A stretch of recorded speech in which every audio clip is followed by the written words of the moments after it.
Mohammed Reza Shah 1941 నుండి 1979 వరకు ఇరాన్ని పాలించిన చివరి రాజు. ఇతనినే ప్రపంచం ది షా అని పిలిచేది. షా పాలనలో ఇరాన్ అమెరికా మరియు యూరోప్ దేశాలతో చాలా సన్నిహితంగా ఉండేది. అప్పట్లో ఇరాన్ లో ఉండే మహిళలు హిజాబ్ అంటే ముసుగు ధరించడం తప్పనిసరి కాదు. టెహ్రాన్ వంటి నగరాల్లో మహిళలు మినీ స్కర్ట్లు, జీన్స్ మరియు వెస్టర్న్ దుస్తులు ధరించేవారు.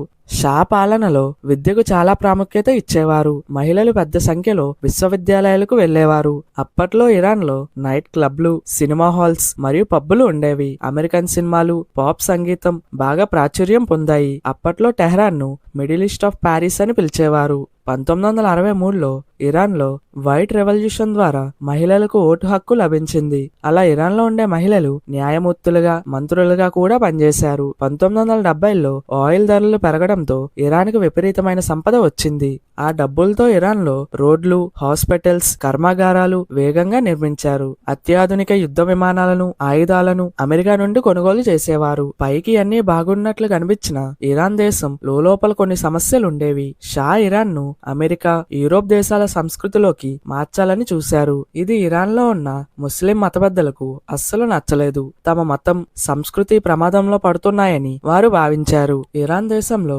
ఆయిల్ వల్ల చాలా డబ్బు వచ్చేది. కానీ ఆ సంపద అంతా రాజుకు, ఆయన చుట్టూ ఉన్న ధనవంతులకే దక్కేది. సామాన్య ప్రజలు, పేదలు కష్టాల్లోనే ఉండేవారు. షాకు వ్యతిరేకంగా ఎవరైనా మాట్లాడితే వారిని సావక్ అని రహస్య పోలీసులు చిత్రహింసలు పెట్టేవారు. ప్రజలకు మాట్లాడే స్వేచ్ఛ కూడా ఉండేది కాదు. అయితే ఇరాన్ ప్రజలందరూ కలిసి 1979లో ఇరాన్ లో విప్లవాన్ని మొదలుపెట్టారు. ఈ విప్లవానికి ఊపిరిపోసిన వ్యక్తి అయతొల్లా రుహోల్లా ఖొమైనీ. అప్పట్లో రాజైన షాను విమర్శించినందుకు ఖొమైనీని 15 ఏళ్ల పాటు ఇరాన్ దేశం నుండి పంపించేశారు. ఫ్రాన్స్ నుండి ఖొమైనీ తన ప్రసంగాలను ఆడియో క్యాసెట్ల ద్వారా ఇరాన్ కు పంపించేవారు. ఆ క్యాసెట్లను ప్రజలు రహస్యంగా వింటూ విప్లవానికి సిద్ధమయ్యారు. 1979 ఫిబ్రవరి 1న ఖొమైనీ ఇరాన్ కు తిరిగి వచ్చారు. అప్పటికే షా దేశాన్ని విడిచి పారిపోయారు. విప్లవం ముగిసిన వెంటనే 1979 ఏప్రిల్లో ఇరాన్ దేశవ్యాప్తంగా ఓటింగ్ జరిగింది. ప్రజల అత్యధిక మెజారిటీతో ఇరాన్ ను ఇస్లామిక్ రిపబ్లిక్ గా మార్చడానికి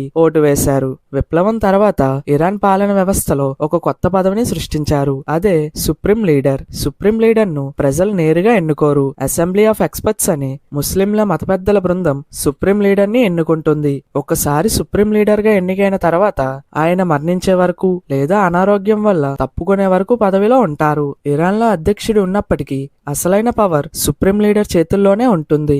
సుప్రీం లీడర్ వచ్చిన తర్వాత ఇరాన్ స్వరూపం పూర్తిగా మారిపోయింది. అంటే మద్యం, వెస్టర్న్ సంగీతం, నైట్ క్లబ్లను నిషేధించారు. బయట తిరిగేటప్పుడు మహిళలు ఖచ్చితంగా తమ జుట్టు కనిపించకుండా ముసుగు అంటే హిజాబ్ ని ధరించాలి. అలాగే ఒళ్ళు కనిపించకుండా వదులుగా ఉండే బట్టలు వేసుకోవాలి. ఈ రూల్ ని 7 ఏళ్లు పైబడిన అమ్మాయిలందరూ పాటించాలి. మహిళలు పద్ధతిగా బట్టలు వేసుకున్నారా లేదా అని పర్యవేక్షించడానికి ప్రత్యేక పోలీసులు ఉంటారు. ఎవరైనా రూల్స్ అతిక్రమిస్తే వారిని అరెస్ట్ చేయడం లేదా జరిమానా వేయడం జరుగుతుంది. రూల్స్ పాటించని మహిళల సిమ్ కార్డులు మరియు బ్యాంక్ అకౌంట్లను కూడా ప్రభుత్వం బ్లాక్ చేస్తుంది. ఇరాన్ లో ఉండే మహిళలు రోడ్ల మీద లేదా స్టేజీల మీద ఒంటరిగా పాటలు పాడడం లేదా డాన్స్ చేయడంపై కఠినమైన ఆంక్షలు ఉన్నాయి. ఇరాన్ చట్టాల ప్రకారం బాలికలకు 13 ఏళ్లకే పెళ్లి చేసే వీలుంది. ఇరాన్ లో ఉన్న మహిళలు అన్ని రకాల ఉద్యోగాలు చేయడానికి వీల్లేదు. ముఖ్యంగా న్యాయమూర్తులుగా పనిచేయడానికి అనుమతి లేదు. అలాగే భార్య చేసే ఉద్యోగం కుటుంబ గౌరవానికి భంగం కలిగిస్తుందని భర్త భావిస్తే ఆమెని ఉద్యోగానికి వెళ్లకుండా ఆపే హక్కు భర్తకి ఉంటుంది. గత కొన్నేళ్లుగా ఇరాన్ లో ఉండే మహిళలు ఈ నిబంధనలకు వ్యతిరేకంగా పోరాడుతున్నారు. ముఖ్యంగా మహాసా ఆమిని అనే యువతి హిజాబ్ సరిగ్గా ధరించలేదని పోలీస్ కస్టడీలో మరణించిన తర్వాత ఇరాన్ మహిళలు పెద్ద ఎత్తున రోడ్లపైకి వచ్చి నిరసనలు తెలియజేస్తున్నారు. ఖొమైనీ ఇరాన్ యొక్క మొదటి సుప్రీం లీడర్.